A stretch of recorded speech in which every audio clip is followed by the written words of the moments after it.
All right. Hello, everybody, and welcome to Patriots First and Goal. I am Alex Shane here breaking down the Rams game that was, the Dolphins game that will be, and all things NFL with my good buddy Rich Hill.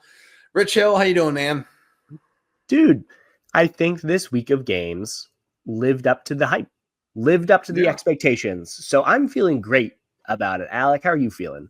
Yeah, I mean, it was a good week overall in NFL football. It was a week that I'm a little upset because had I just fielded the fantasy roster that was locked in at 12:58 p.m., I would have won this week, but I roster tinkered my way right into a loss, and it still stings even all those days later. But in terms of actual football, it was a really fun week, and I'm not overly bummed out about this loss. I'm excited to talk about it with you, but of all the losses the Patriots have suffered so far in 2024, this one's kind of up there, for lack of a better term.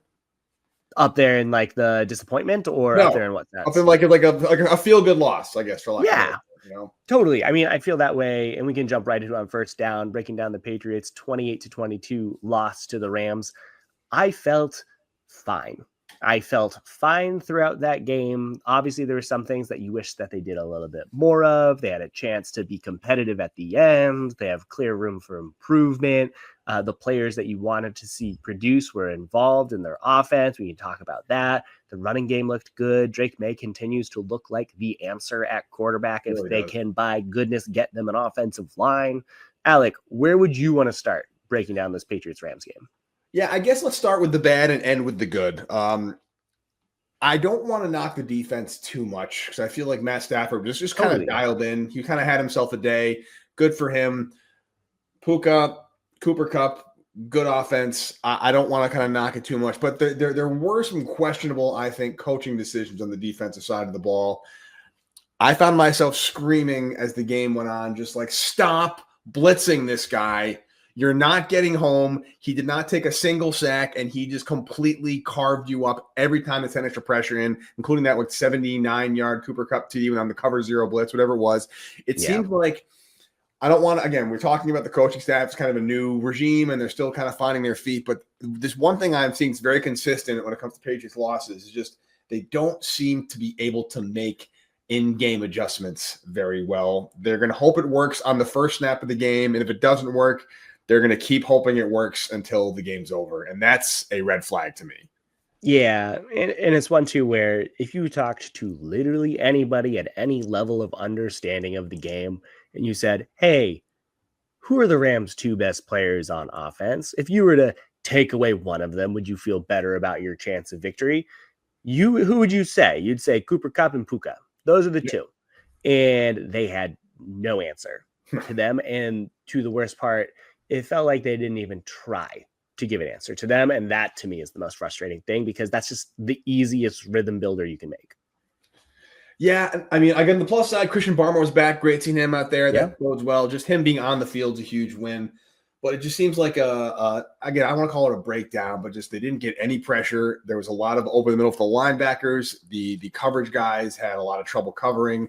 It seems that Christian Gonzalez was a little misused, in my opinion. I don't know what you do with him. I figured you don't put him on your wide receiver 3. That's just my personal suggestion. Bold strategy. Put him on Puka or Cooper, try and lock him down, but it really didn't seem to matter. And again, I didn't go back and do a lot of game study, but if there were any kind of in-game adjustments where they switched to more press man, got out of zone, stopped blitzing as much, I didn't see it.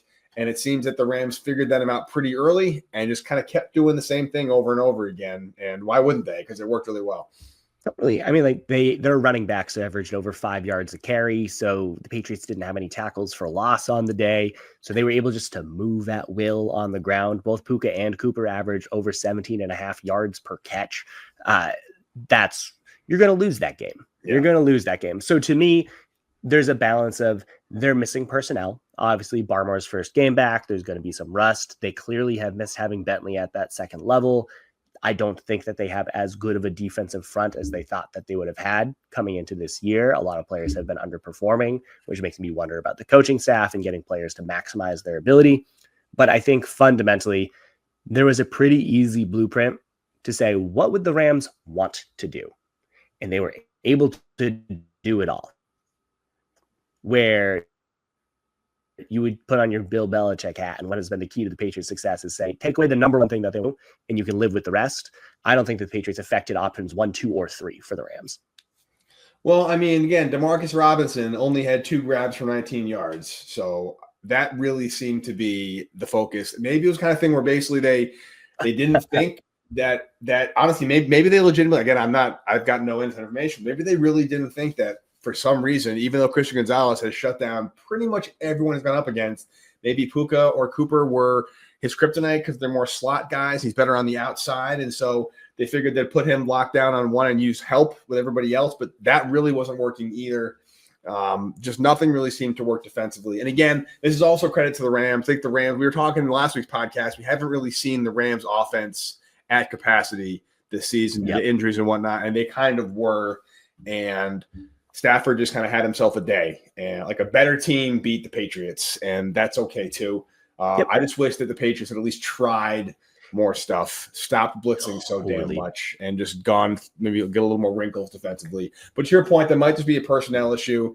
It might just be kind of what they have, and it's all they could work with at the time. Who knows? Well, to me, it just makes me feel a very mirror sentiment towards a lot of things that we've talked about on offense over the past few years, where it wasn't really working super well. Like, obviously they got a really short field with the Drake Maye fumble. So, hey, holding this Rams offense to about 21 earned points is not bad, but they weren't able to stop Puka or Cooper.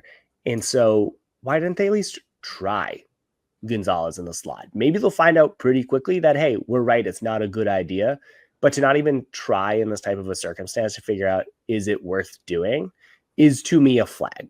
Because to me, we see that type of decision-making happening a lot on offense, where there's been players who have clearly been better than others, and it takes the coaching staff a really long time to orient around the obviously better players. And they continue to give snaps or make decisions that don't make sense. And what you want to see is a team that's willing to take chances to learn, to improve.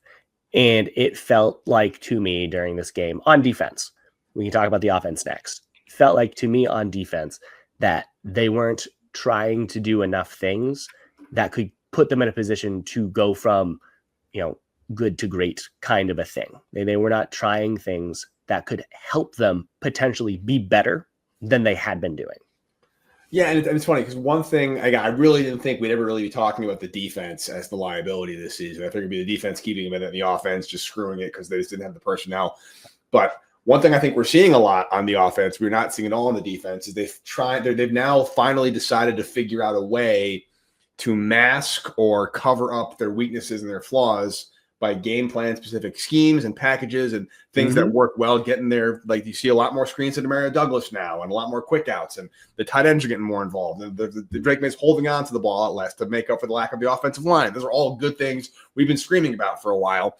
I just don't see that same kind of, we're going to compensate for maybe our lack of safety depth or the fact that our linebackers aren't good in coverage. We're not going to do anything to mask that and try different packages. I remember the Patriots, they had I think you talked about a couple weeks ago, there was maybe 2018 or 19, there was a 7 DD package they put together. Yeah. There were 7 defensive backs in the field and how positionless football was maybe the future.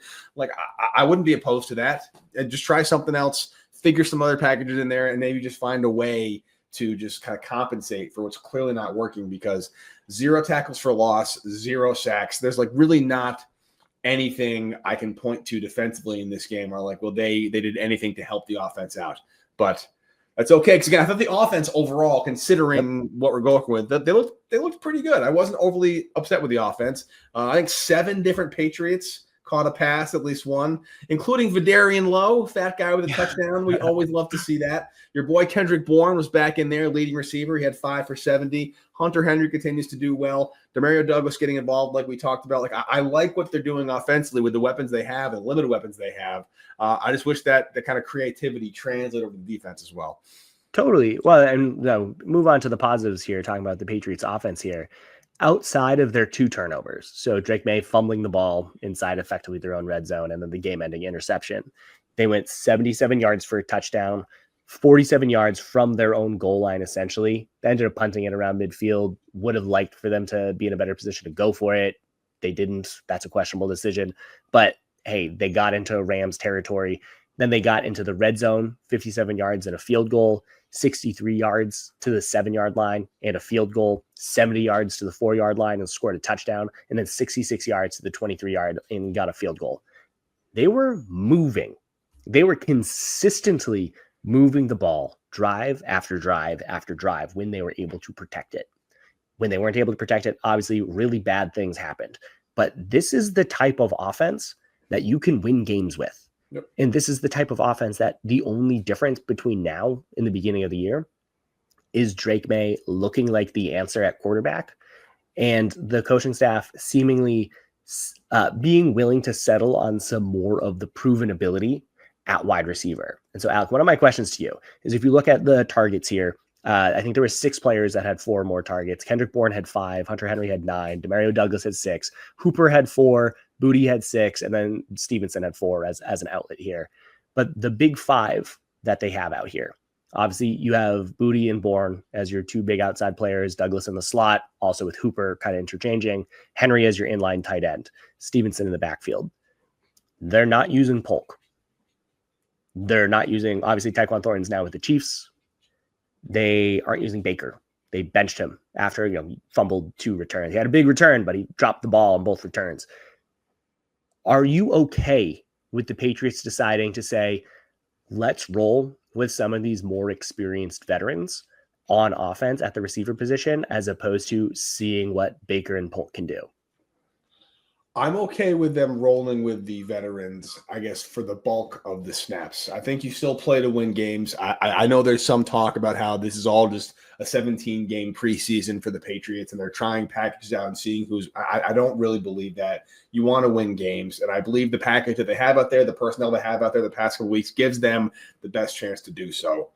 But I'd like to think that coming off damn near career day for Polk last week, where he had 1 catch for 2 yards and a touchdown. I hate to say that unironically, but that was almost a career day for him. Like, you need to get him involved in the offense. The list of wide receiver busts on this Patriots team is insane, with Tyquan Thornton now being the latest addition to the Chad Jacksons, the Bethel Johnsons, and the Aaron Dobsons, the Josh Boyces. We can go on with that. I wish they'd gotten the guys a little more involved. Just a couple of snaps here and there. I'm okay with a couple of targets. I'm not upset with any of the distribution at all. Again, I think Bourne, Douglas, and Booty are your top 3 receivers, and rock on with that. But you drafted Polk, you drafted Baker. Why not give him some looks in some capacity? Even if it's just like 1 deep shot that's a 50-50 ball at best anyway, like at the end of the half. Just something like that to keep them involved.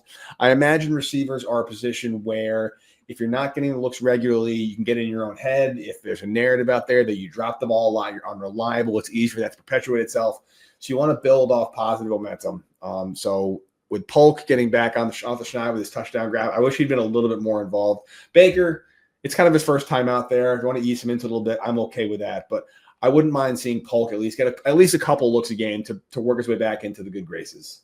Yeah, I would like for him to get a fair shake, but it's also one where he's had a lot of shakes. He's had a lot of shakes through this part of the season, 11 games in. He's had his opportunities and has made nothing of them. Truly one of the most inefficient receivers of all time.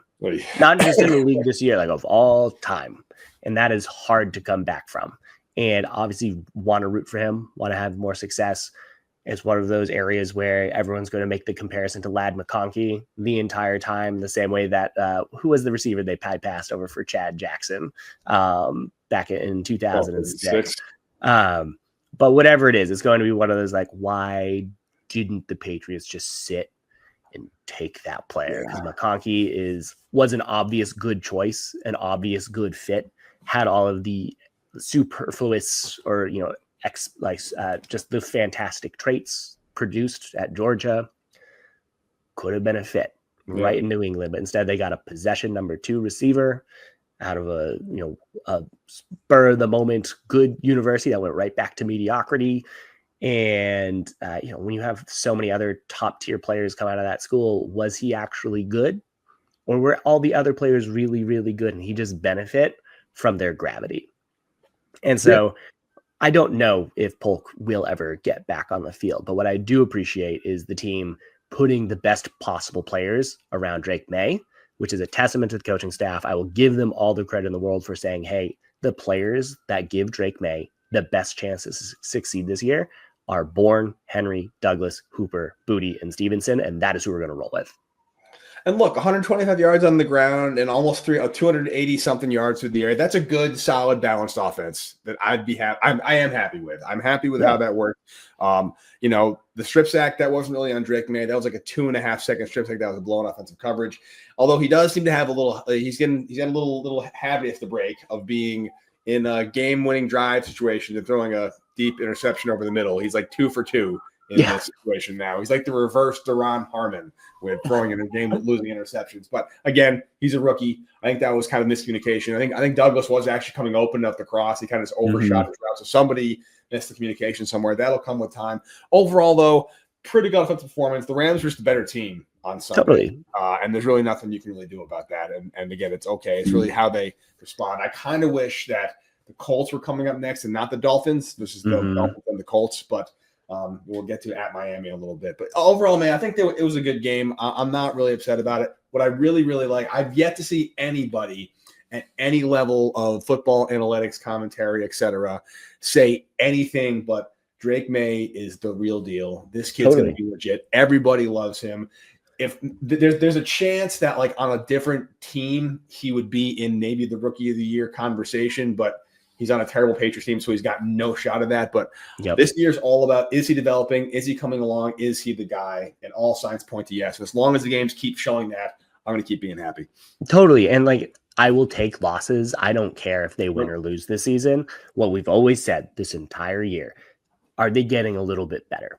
And I think the offense, which in my head is way more important than the defense, all the numbers bear it out as well, that the offense is getting a little bit better. They're getting consistent. Obviously, they need to be better in the red zone. It will come. The talent will emerge, but they will get there and figure it out. But the fact that they're improving a little bit is a world of difference versus where they were over the first few weeks of the year when they had Jacoby Brissett under center. 100%. And they'll only be getting better, hopefully, as the year goes on. It's already into week 12, Rich Hill, which is absolutely insane. I don't know where this season goes. We're almost into Thanksgiving. Does not make any sense to me. That's a good transition. They need a second and goal. Let's go around the league. It is week 12 in the NFL, kicking off tonight with Steelers-Browns. As always, the Around the League breakdown is brought to you by Prize Picks, the best place to get real money sports action this week. With over 10 million members and billions of dollars in awarded winnings, Prize Picks has made daily fantasy sports accessible to all because you just pick more or less on at least 2 players for a shot to win up to 100 times your cash. You can run your game all season long on Prize Picks. That means, you can win up to 100 times your money on Prize Picks, little as 4 correct picks. Prize Picks is the best place to get real money sports action. And even if your players gets injured, the fantasy platform insurance policy means that you can still get paid up and your lineup goes live even if one of your players gets injured. It now offers Venmo for quick and easy deposits and withdrawals to get all your action this season. So sign up today and get $50 instantly when you play just $5. You don't need to win to receive the $50 bonus. It is guaranteed. Take anybody you want. The more or less, you're good to go. Just download the app today and use CLNS code to get $50 instantly after you play your first $5 lineup. Again, download the app and use code CLNS to get $50 instantly after you play your first $5 lineup. Prize Picks, run your game. All right, Rich Hill, week 12 sees the Patriots going down to Miami, a veritable house of horrors, even during the Tom Brady era. So I'm not overly excited about this game. However, honestly, I'm not that excited about any of the games taking place this season. The Chiefs are playing the Panthers. They're coming off that big loss to the Bills. I imagine that's going to be a revenge game for them.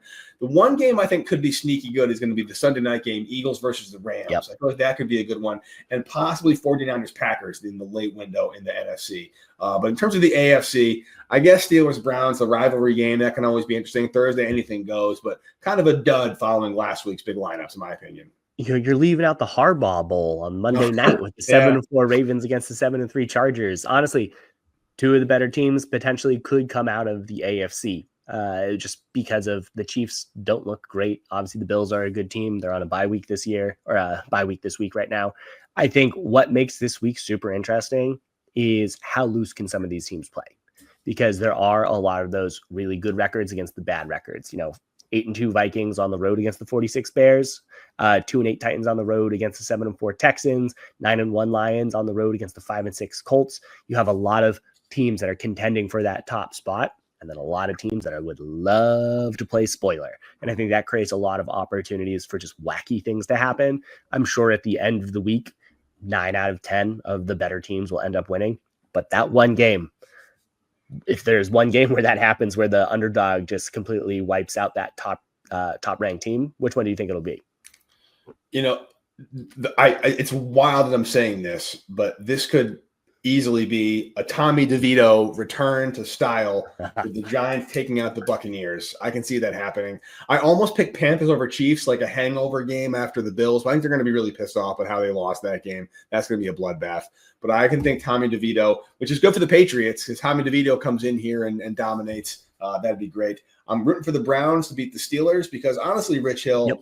I feel like when December comes along and we're all talking about the playoff race, who's going for the 1 seed, what the state is going to be, I think the most exciting playoff race is for that first overall draft pick, because I feel like half of the league is like 3-8 right now.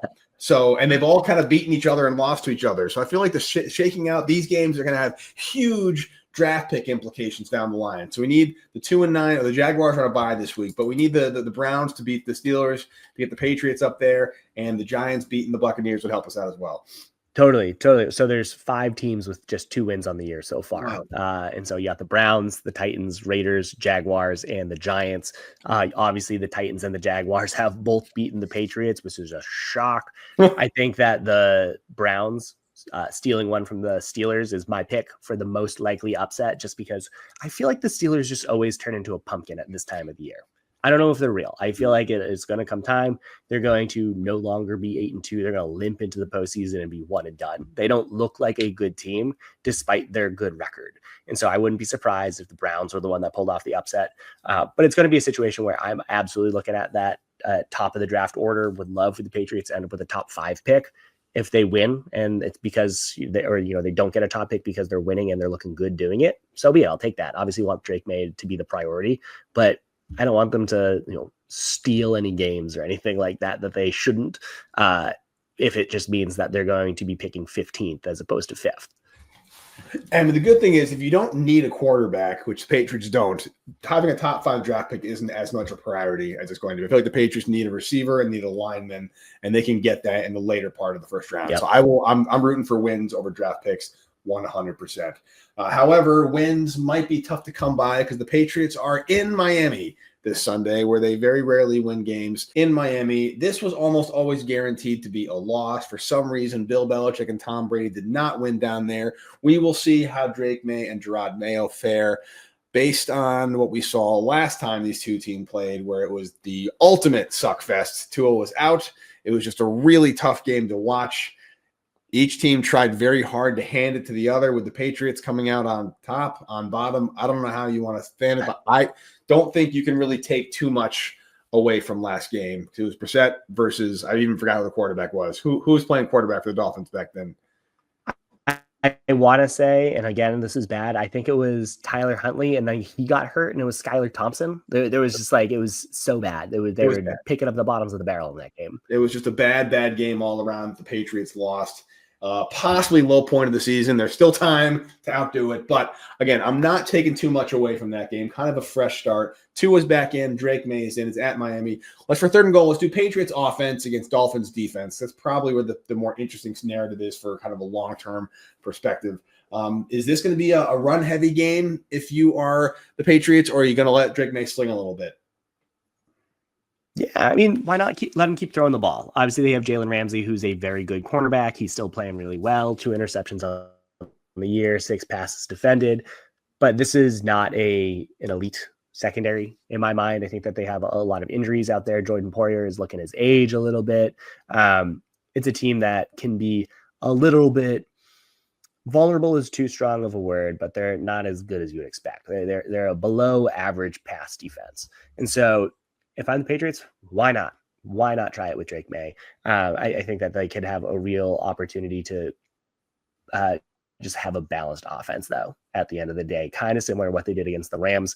They were able to run the ball pretty well. Would like for them to be a little bit more efficient there. but they was able to get something in a way that they hadn't for a few weeks in a row.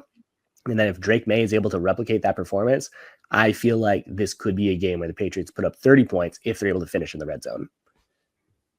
That'd be great. I'd love to see that. I think that throwing it is the way to go. I think the running game is not as strong, obviously, because of the offensive line. And since they finally figured out ways to get quick screens, quick outs, get the ball out of Drake Maye's hands quickly and into the hands of Mario Douglas, Hunter Henry, some skilled players, why not keep using that? Maybe the passing game is a little extension of the run game. I like they're using the running backs out of the backfield. DeMondre Stevenson caught 4 passes against the Rams. I think we're seeing some good receiving back action. Antonio Gibson got back in a little bit. I think they're doing good things with that. What I'm really curious about is if they can continue to stretch the field a little bit. Yeah. I don't know how many deep throws Drake Maye made. Seems like Booty is his deep threat guy. They don't really have a true deep threat this season, but I'd like to see him stretch the field a little bit more, keep them honest with some play actions. That's why Keyshawn Boutte is going to be my X factor action today. I feel like he's due for like a true breakout game. His stats are always like 3 catches for 48 yards. That's and they're always like 3 huge, awesome catches that kind of strip the field. So like you can't really take the stat at face value, but he hasn't had like a 6 for 90 in a score. I think he's due for a game like that. So I'm going to go Keyshawn Boutte. It's a big breakout game for him this week. I like that. I mean, I think the Patriots are going to have to take some home run shots if they're going to win this game. Booty is their home run guy.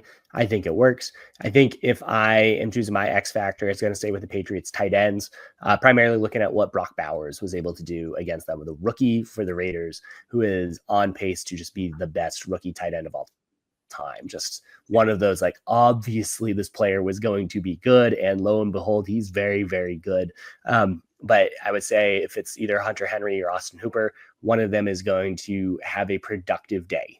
The Patriots will try to emulate that. I think that they'll be able to have a good rapport with Drake Maye. That'll open up other opportunities for those deep sideline passes to Booty, is if they're able to kind of take advantage of the middle of the field, because I think that if there's an area where the Dolphins are a little bit weaker, it is that interior, and they'll want to pick on the linebackers. They'll want to pick on those safeties. And I think that is a good matchup for the Patriots, especially if Drake Maye is able to do that with some movement.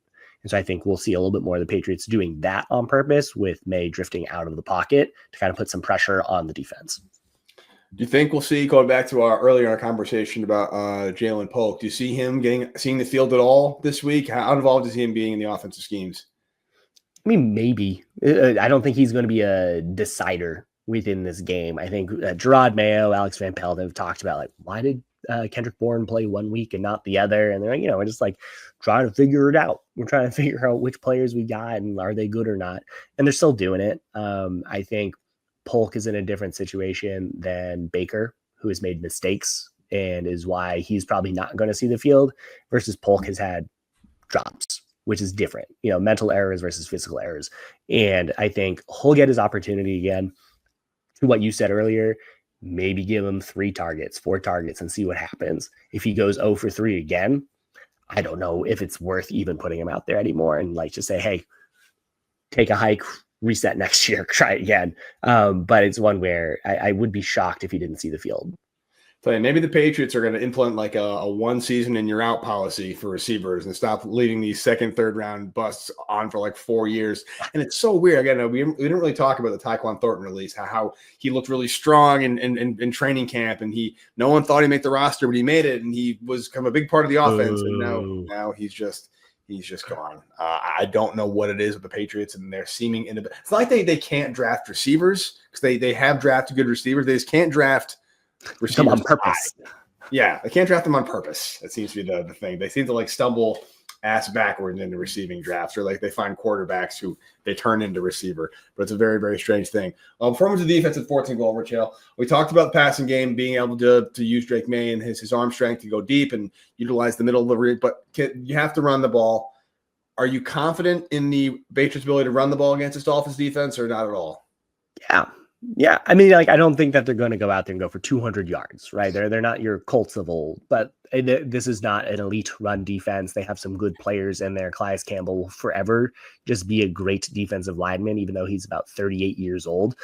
So he'll be good. He'll be fine. Manny Ogba is a fine edge player out there. So they have solid players that can contribute out there. They don't have big gaps, or they don't have any very clearly bad flaws out there, but it's not like they're a world beater. So I can see with some good opportunities, Patriots can average, just like they did against the Rams, 3.5 to 4 yards per carry. And that will be fine because that'll take some pressure off of Drake Maye, and that'll open up a lot for the passing attack. I'll tell you again, if they can have a similar stat line, $125 on the ground and about 280 to 300 through the air, that on paper could very well be enough to beat this Dolphins team, which are they're not 40 points a game kind of offense, even with Tua back. Let's go to 4th and goal, Rich Hill. Patriots defense against Dolphins offense. This could be the scary one. If Cooper Kupp and Puka could just absolutely light the Patriots up last week. You got Tyreek Hill, who was not slow, and you got Jarvis Landry, who's a good receiver. You've got some solid receiving threat, and Tua is always a threat to make a big play, even though as he recovers from his concussion.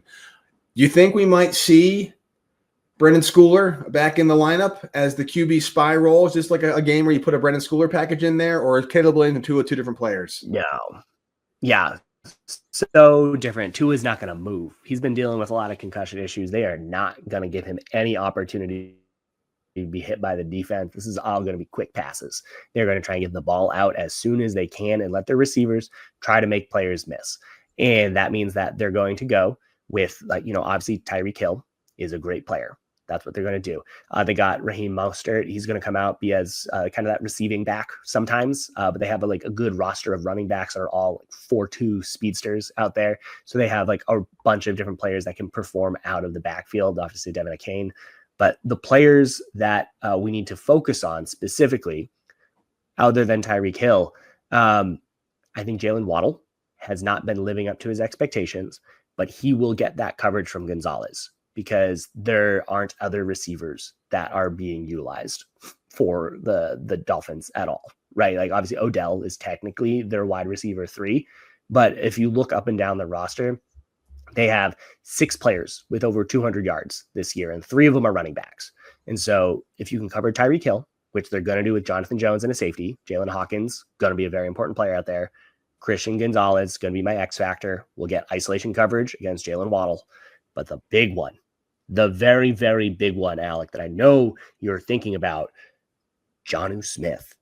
Yeah. Jonnu Smith has more receiving yards this year than Jalen Waddle. 448 receiving yards, a testament and an albatross to the atrocities that Bill Belichick did at the end of his time with the Patriots. It's just unreal to me that Jonnu Smith is able to be such a good receiver. 101 yards receiving last week with 2 touchdowns.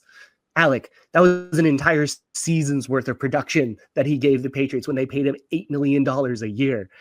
The Patriots are going to have to defend him because he was a good player and he remains a good player. How are you going to defend him? Yeah, I think I said Jarvis Landry before. I think I meant Jalen Waddle. But yeah, I mean, it's funny. That's almost like 2 seasons worth of production for the Patriots that Jonnu Smith had last week.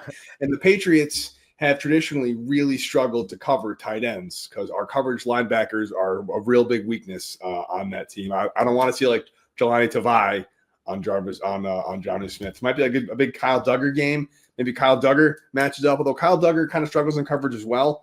I don't really know. This could be actually a good game for Marty Mapu. This might be a good challenge. The Mapu kind of cover him. I haven't gotten a whole lot of Mapu in coverage in terms of game tape to look at, but I think he's capable. He's big enough. He's athletic enough.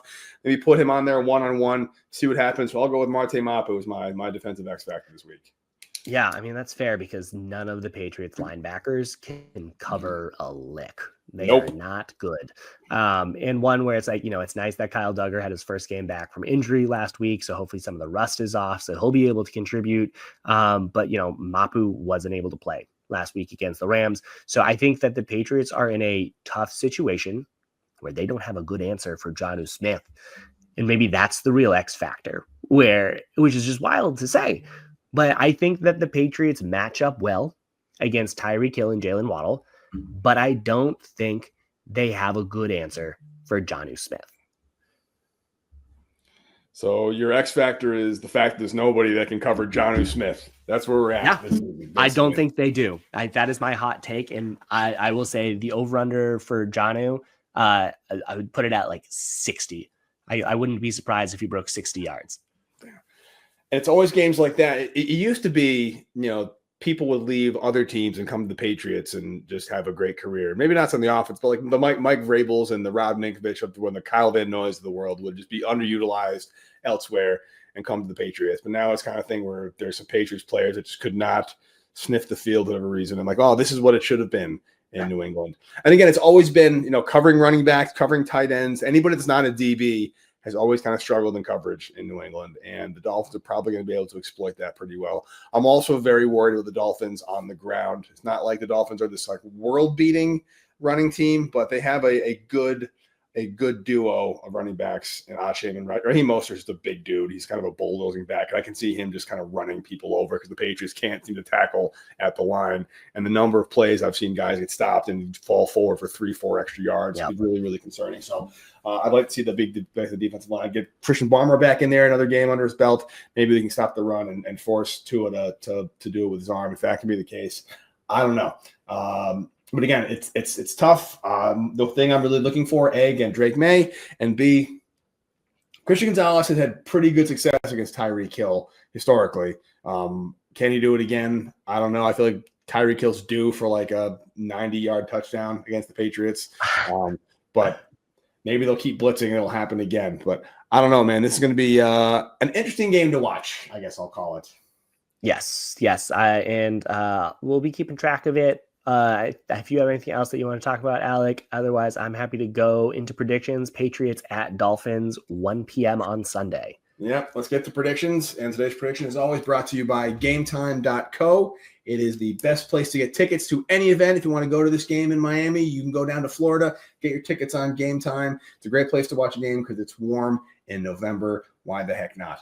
Love Game Time. Love the all-in pricing. Love the panoramic seat views. You can look at the seat before you buy. I love the lowest price guarantee that allows Game Time to credit you 110% of the difference if you can't find a price elsewhere. And ticket coverage means that your purchase is covered with some flexible customer service policy in the entire ticketing industry. So you can download the Game Time app, create an account, and use code CLNS for $20 off your first purchase. Terms apply. Again, create an account and redeem the code CLNS for $20 off your first purchase on Game Time. Download Game Time today. What time is it? Game time. It is prediction time, Rich Hill, and I had the Rams beating the Patriots last week, so that puts the hammer back where it belongs with me. I kind of wish you'd won this one because I kind of wanted to see what you did, and I could go off it accordingly. But again, if this was the Bill Belichick, Tom Brady Patriots, I'm still picking a loss in Miami. I think I will continue to pick losses at Miami until I see consistency elsewhere.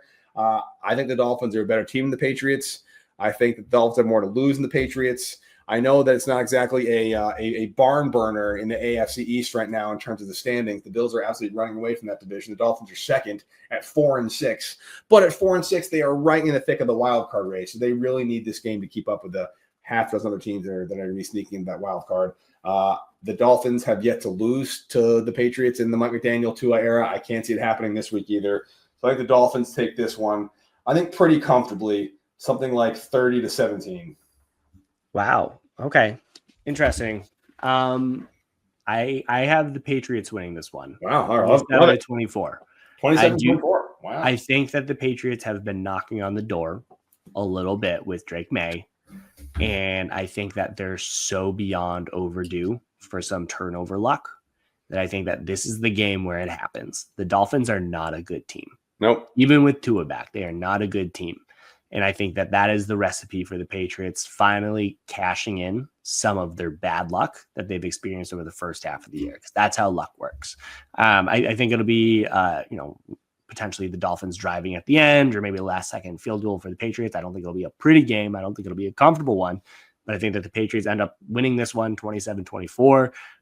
And I think that we'll continue to feel very positive sentiments around Drake Maye's progression and how some of these young players are getting involved on offense. I would love to see that. Just to get a win in Miami would make me very happy. And to drop the Dolphins down to 4-7 and the Patriots at 4-7 with only the bye week separating them from being 4-8, with only the bye week separating them. It would just be really funny to see the Bills, who are supposed to be good, and then just three absolutely trash teams in the AFC East, with the Patriots with the most upside of all those, would make me extremely happy. As the Jets continue to implode, let's get the Dolphins down there in the mud of this as well. I will take it, and I hope you're right. We come back on there next time. Totally. Well, Alec, I only have one last thing that I want to talk through before we sign off today, and it was the 25 modern era players that were named today as semifinalists for the Pro Football Hall of Fame class of 2025. Ooh, love it. Many illustrious players with connections to the Patriots or New England. Obviously, Eli Manning heads the list. Luke Kuechly has a very strong claim coming out of Boston College. Obviously, Steve Smith Sr., Ice Up son, Earl Thomas from Legion of Boom. But specifically coming towards the Patriots, you got Adam Vinatieri making it through on this one. Vince Wilfork making it through on this one. And then you also have Rodney Harrison as the big ones for the Patriots as primaries. And then obviously you have, late career folks like James Harrison and Torrey Holt. And my favorite one, Reggie Wayne. You have Fred Taylor. You have a lot of players who spent the twilight of their seasons with the Patriots. So very good representation in this final 25. 48 of these players will be selected for the Hall of Fame class of 2025. Good luck to all of them. I think there's some shoo-ins in there with Eli and Luke. I would like to think that Adam Vinatieri is one of those shoo-ins as well. I think that there's some harder conversations to have through the rest of the list. But Alec, do you have any thoughts on this Hall of Fame group? Yeah, it's a good group. It's a tough nut to crack if you're in this group. I think Rodney Harrison not being in already is borderline criminal. I'm obviously biased, but he's an all-time great safety. I would love to see Vinatieri get in on the first ballot. I just don't think that's going to be in the cards for him. He will definitely get in at some point, but for a kicker to make it first ballot, if anyone's going to do it as a kicker, it's Vinatieri. I just don't see that happening. And he deserved as well, but I think Vince Wilfork is a very tough in because his dominance was so – it doesn't show up in the stat sheet. It just doesn't. And so those are probably I think Harrison of all the Patriots had the best chance this season, but I think there's some bias against him because there's some people who don't like him in the voting booth. Let me ask you this though, Rich Hill. I think I know the answer, but Eli Manning does not get in if not for just two absurd postseason runs that include Patriots. Absolutely not. All right. So absolutely not. Do you think it's fair to use the Eli Manning logic to apply to receivers, say like Julian Edelman, who also didn't have an amazing career, but some epic postseasons that will go down in history? Or is because he's a quarterback, he gets special treatment? Okay, so this is going to be a hot take coming out of a New England podcast right here. I would not put them in the same category.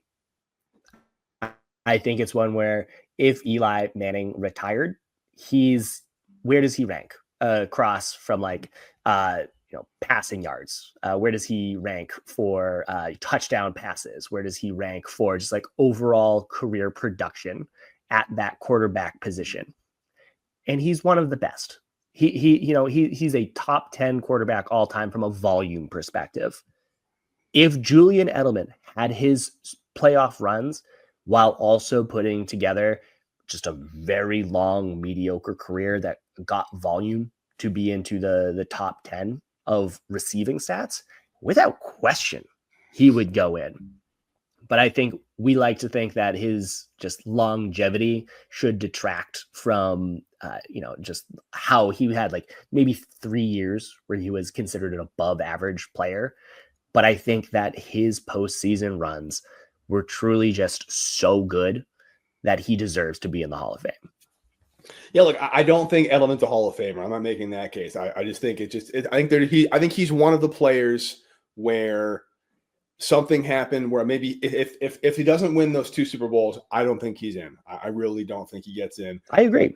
The 07 upset, you might even be able to make a case for him with his regular season and just the 07 upset alone. Like that was such a monumental win that sometimes things like that tend to supersede other elements around there, but it's going to be tough to see. He deserves it. I'm over it. They've won 3 more since that 07 game, whatever. I don't really care, but I'll be a little upset if Rodney Harrison doesn't get in because he's the one I'm rooting for. I think James Harrison too. I think he should get in as well. I'm a big James Harrison fan.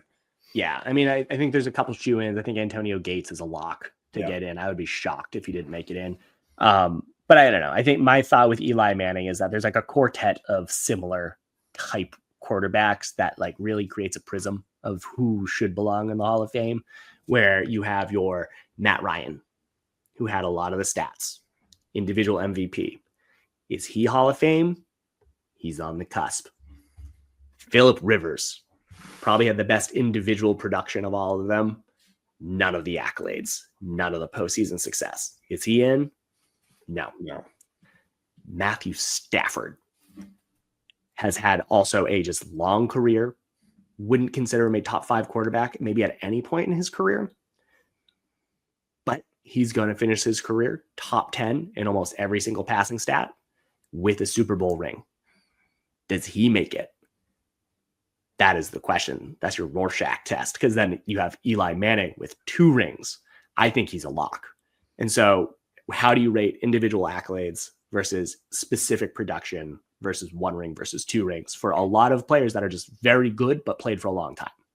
Yeah, no, it's tough. And again, like, this is why I always say football is not translate to an Excel spreadsheet, and you can't just look at stats. There are these intangible, weird moments that make the sport amazing, and you have to factor those in as well. And unfortunately, at the expense of the Patriots, Eli Manning came up with 2 of those. Last question for you. I just want to close this out. I think we're both in agreement. Vinatieri does not get in this year. I think he definitely gets in. How long will he have to wait, do you think? 2 years, 3 years? I would be shocked if he had to wait more than 2 years. It would be one of those things where I feel like if he gets in this year would be fantastic, would be a shock. Yeah. I think that the reaction to him not getting in would be strong enough that everyone would be like, how can you literally not have the most prolific kicker in the history of the league who played forever, that was a part of 4 different Super Bowl titles, that just continue just to be the greatest of all time in the most important moments? How, like, if he does not get in, who does? And I think that he has one of those, just like, who's better than him, right? Who has a better career at the kicker position than him? That you could say, hey, if you don't put Vinatieri in, then literally no kickers should ever go in. And obviously there's a couple in there, but if you say Vinatieri does not deserve to go in and should not be considered one of the best in one of the, early in his tenure as being eligible, you're just saying no special teamers should ever be in. And I think we're past that a little bit as a football community.